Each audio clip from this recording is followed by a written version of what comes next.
Well, our next guest says turmoil overseas is all the more reason to unleash America's energy potential and pursue an all-of-the-above energy policy.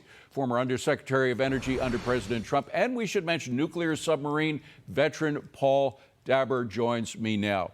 Thank you. So, what was your rank in the Navy? I left after being a lieutenant after operating submarines. That's tough service. Thank you very much for that. What about that? The connection between energy production here in the United States and what's happening overseas. Do you think that had something to do with our loss of a leadership position in Middle East affairs? Yeah, so under President Trump, we went from the largest energy importer in the world to now, because of all his approvals on LNG that he did, to the largest energy exporter.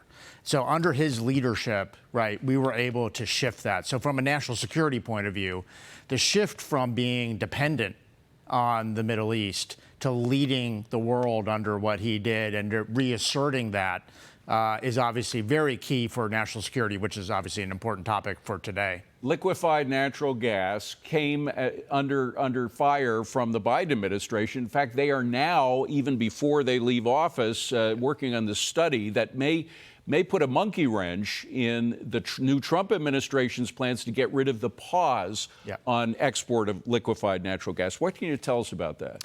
So, once again, LNG was really at the cutting edge of us reasserting national security and dominance around the world. They paused it a couple of years ago. There was a study by the National Association of Manufacturers that if it was just lifted, there would be about 1 million jobs created in the United States and $300 billion of economic activity, of economic activity. So the economic impact to the United States, just from lifting what they decided to stop, is tremendously important for the economic well-being of the United States leadership, as well as a national security topic. And by the way, it's the cleanest fossil fuel we have. And that's what really killed me about, by the way, the Paris Accords is something that Trump has telegraphed he's going to be getting out of again.